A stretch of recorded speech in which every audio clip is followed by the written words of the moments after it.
So friends, आज फिर से हाजिर हूं मैं आपके लिए कुछ नए मिसलेनियस सेंटेंसेस को लेकर, जिन्हें आज हम सीखेंगे, प्रैक्टिस करेंगे और अपनी इंग्लिश को इंप्रूव करेंगे। तो बिना किसी देर के चले शुरुआत करते हैं। आज सीखने वाले जो है ना सेंटेंस, उसका बेस होगा ये do you think, do you think, do you think. भाई साहब, ये आपको पहले से भी मालूम होगा। डू यू थिंक का अर्थ होता है क्या, क्या आपको या तुम्हें लगता है। ये दरअसल आप सवाल पूछ रहे हो, ये सवाल पूछ रहे हो एक तरह से। इसके बाद आप यहां सेंटेंस जोड़ लेना और आपका सेंटेंस बहुत ही अच्छा बनकर आ जाएगा। क्या आपको लगता है या क्या तुम्हें लगता है, क्या आपको लगता है कि वह सच बोल रहा है? Do you think he is telling the truth, he is speaking the truth. क्या आपको लगता है कि वो झूठ बोल रहा है? Do you think he is telling a lie. तो भाई साहब, ऐसे ही आप ये बेस बनाना डू यू थिंक, और इसके बाद सेंटेंस जोड़कर और फिर से नए नए सेंटेंस बनाना शुरू कर दीजिए। ठीक है जी। ये तब आप इस्तेमाल करना जब सामने वाले व्यक्ति की राय जानना चाहते हो, आप सामने वाले व्यक्ति से पूछना चाहते हो तो क्या आपको भी ऐसा लगता है। तो आप जब राय जान रहे हो, जब सामने वाले की ओपिनियन जानना चाह रहे हो, तो वहां उससे क्वेश्चन करते हो डू यू थिंक, क्या आपको ऐसा लगता है? डू यू थिंक, क्या तुम्हें ऐसा लगता है? डू यू थिंक वो सही है? Do you think he is right, क्या आपको लगता है कि वो सही है?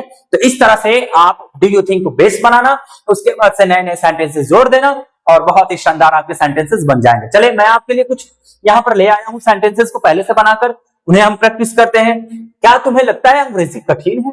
सही में? अरे नहीं है भाई, बस प्रैक्टिस की चीज है। क्या तुम्हें लगता है अंग्रेजी कठिन है? तो तुम्हें लगता है तो पहले तो आप जानते हो ना, पहले आपको यहां लगा देना है डू यू थिंक।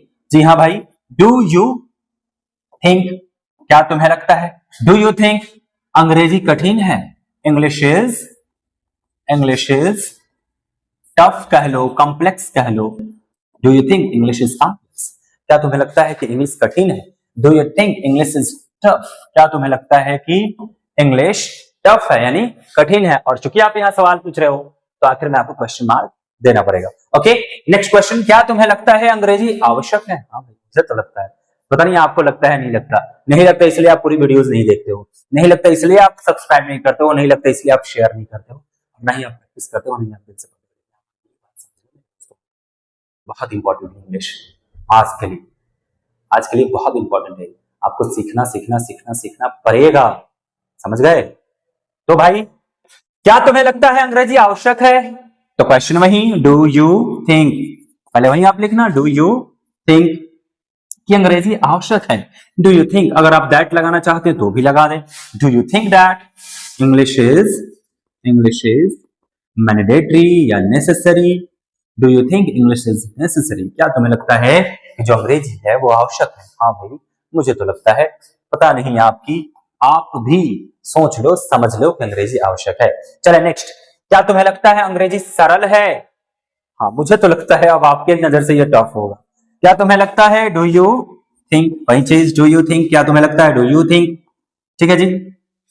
की, देखो आप की लगाओ तो चाहे तो यहां डैट लगा दो, डैट हटाना है तो यहां पर आप कमा लगा दीजिए, दोनों का मतलब एक ही हो जाएगा। ठीक है जी। डू यू थिंक अंग्रेजी सरल है? इंग्लिश इज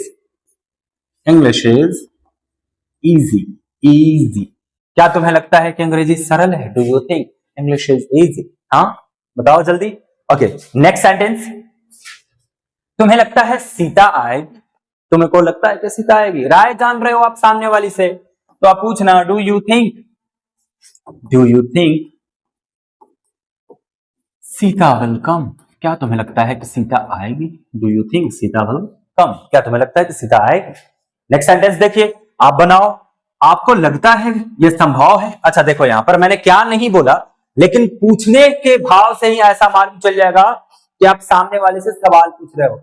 आप यहां भले क्या ना लगाओ, लेकिन आपके पूछने के भाव में ये बात है कि आप कुछ जानना चाह रहे हो।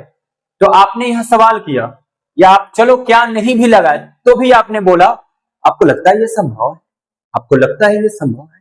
तो आपने आपसे ही शुरुआत किया, आपको से ही शुरुआत किया, लेकिन फिर भी यहां क्या वाली फीलिंग आ रही है? क्या नहीं भी बोले फिर भी यहां से क्वेश्चन अराइज करने वाली बात आ रही है। आपको लगता है ये संभव है, तो आपको लगता है डू यू थिंक। भले यहां पर क्या नहीं है, लेकिन फिर भी यहां सवाल ही पूछा जा रहा है, तो आपको लिखना होगा डू यू थिंक यह संभव है, इट इज पॉसिबल।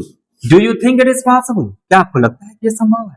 ठीक है भाई, तो इस तरह से आप बनाना do you think, do you think, do you think, ठीक है जी, डू यू थिंक, और उसके बाद से बाकी की सेंटेंस को आप रख लेना। ओके, चलते हैं नेक्स्ट स्ट्रक्चर पर या नेक्स्ट बेस पर, वो है वेल। ये आपने बहुत ज्यादा सुना होगा, वेल वेल वेल। वेल का मतलब होता है खैर, खैर या अच्छा, ठीक है। अच्छा ठीक है, तो आज यही बात रखते हैं और कल बात करते हैं। तो अच्छा आपने सुना, अच्छा ठीक है, रहने दीजिए, जो बात हो गई उतना ही होगा। अच्छा ठीक है, अब मैं चलता हूं, ठीक है जी। तो जब भी आपको अश्योरेंस देना होता है, अश्योरेंस, जब भी आपको एक तरह से अश्योरेंस देना होता है, आश्वासन देना होता है, या आश्वासित करते हुए आप अपनी बात को खत्म करना चाहते हो, तो वहां पर आप कहते हो अच्छा अच्छा, ठीक ठीक, अच्छा, खैर, ठीक है जी, इस तरह से आप कहते हो। तो ये एक तरह से समझ लो कि आप अश्योरेंस के लिए आता है, जिसका सेंस होता है अच्छा वाला, जिसका सेंस होता है अच्छा। जब भी आप सेंटेंस में पाओगे अच्छा लगा हुआ होगा। चले देखते हैं कुछ सेंटेंसेस जो इस पर हमने तैयार कर रखे हैं। पहला है अच्छा, देर हो रही है, अच्छा देर हो रही है, अब हम निकले, ठीक है जी। तो आप बता रहे हो कि अब देर हो रही है, मतलब पहले से कोई बात हो रही थी हो रही थी हो रही थी, लेकिन आपने घड़ी पर ध्यान दिया तो लगा रही, अब तो देर हो रही है, अब निकलना चाहिए। तो वहां पर बात को बीच में रोकते हुए, बात को सामने वाले व्यक्ति को अश्योर करते हुए, अच्छा ठीक है, अब देर हो रही है, मुझे निकलना दीजिए, ठीक है जी। तो वहां पर आप लिखोगे वेल, अच्छा के लिए वेल, देर हो रही है, it is getting late, well it is getting late, अब हम निकले तो हमें जाने दीजिए, तो लेट अस गो नाउ, या लेट मी गो नाउ। तो आप मी अगर अकेले हो तो भी आप कह सकते हो। कई बार लोग होता है ना कि हम कहते हैं अपने को ही, मैं के जगह पे लोग हम कहते हैं। तो अच्छा मैं निकलूं, अच्छा देर हो रही है, अब मैं निकलूं, तो यहां मैं की जगह पे लोग हम भी कह लेते हैं। तो आप चाहो तो लगा लो well it is getting late, let me, अच्छा लेट छोड़ दिया क्या मैं, इट इज गेटिंग लेट, और फिर आप लिखोगे लेट मी गो, यानी मुझे जाने दीजिए, जाने की आज्ञा दीजिए। तो यहाँ लेट जो है जो अनुमति मांगता है, तो लेट मी गो, मुझे जाने की आज्ञा दीजिए, लेट मी गो या लेट अस गो। अगर अस लगा रहे हो मतलब यहाँ दो लोग हैं, ठीक है जी। नहीं तो कई बार हम अकेले को भी हम कहते हैं, तो वहां की जगह पे आप, ठीक है, हमें देर हो रही है, अब हम निकले।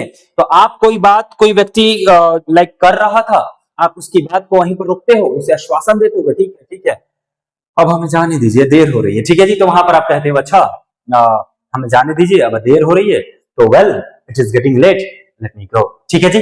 नेक्स्ट देखिए, अच्छा तुम जा सकते हो, तो यहाँ पे आपका well you may leave now, अच्छा ठीक है, अब तुम जा सकते हो, well you may leave now, you can go now, you can go now भी लगा लो, या यू मे लीव नाउ भी लगा लो। यहां बात हो रही है अच्छा यानी वेल कहने की, जब आप एक बात कह के रोक लेते हो सामने वाले व्यक्ति को और वहां से दूसरी बात की तरफ शिफ्ट हो जाते हो, तो वहां वेल लगाकर अपनी बात को आप शिफ्ट कर, ठीक है जी। जैसे किसी और मुद्दे पर बात हो रही है हो रही है हो रही है, और आपको अब वो मुद्दा रुक कर सामने वाले व्यक्ति को आश्वासित करते हुए दूसरे मुद्दे पर चलना है, तो आप कहते हो वेल ठीक है, वेल वेल तो हम कल बात करते हैं, या वेल तो मुझे जाने दीजिए, या अच्छा तो ठीक है अब मैं चलता हूं। तो यहां पर दरअसल अच्छा का प्रयोग करोगे जहां पर आप वेल लगाओगे। चलो देखो नेक्स्ट है, अच्छा इस बारे में तुम्हें क्या लगता है, तो भाई इस बारे में तुम्हें क्या लगता है, तो आपने पूछा well what do you think, what do you think about it, think about it, अच्छा आपको इस बारे में क्या लगता है, किसी चीज के बारे में आप राय पूछ रहे हो कि देखिए मैं ऐसे सोच रहा हूँ, ऐसे सोच रहा हूँ, ऐसे सोच रहा हूँ, तो सामने वाला व्यक्ति कर रहा है हाँ हाँ ठीक सोच रहे हो, ठीक सोच रहे हो, लेकिन फिर आपको सामने वाली से राय जाननी है, तो अच्छा अपनी बात को बदल कर उस व्यक्ति की बात को पूछना चाह रहे हो, अच्छा आपको क्या लगता है, well what do you think, well what do you think. Next है, अच्छा तो अब हम क्या करें, ठीक है जी। तो अच्छा तो हम अब क्या करें, तो आप कहोगे well what should we do now, what should we do now, अच्छा तो अब हम क्या करें, आप सलाह मांग रहे हो सामने वाले व्यक्ति से, तो बताओ अब हम क्या करें, well what should we do now, हमें क्या करना चाहिए आप बता दीजिए, ठीक है जी। तो इस तरह से आप वेल लगाकर अपनी सेंटेंसेस को बनाओगे जब आपको अच्छा कहना हो, यानी किसी बात को रोकते हुए टूकते हुए आपका मुख से जब अच्छा निकल रहा है, तो वहां पर आप वेल लगाना और फिर उसके बाद से अपनी बात। तो आज हमने दो तरह से बेस सीखे हैं, दो स्ट्रक्चर सीखे हैं, एक डू यू थिंक से और एक वेल से, और इससे हम छोटे छोटे सेंटेंसेस को सीख रहे हैं, इससे हमारी English day by day improve होती जाएगी यदि हम इस पर काम करना शुरू करें। प्रैक्टिस करना शुरू करें। ये जो आप सीख रहे हो इसे आप इंप्लीमेंट करो और देखो आप कितनी अच्छी से आप इंग्लिश बोल पाओ। ठीक है दोस्त, तो आज हम इतने ही रखेंगे, फिर मिलते हैं अगली क्लास में। तब तक के लिए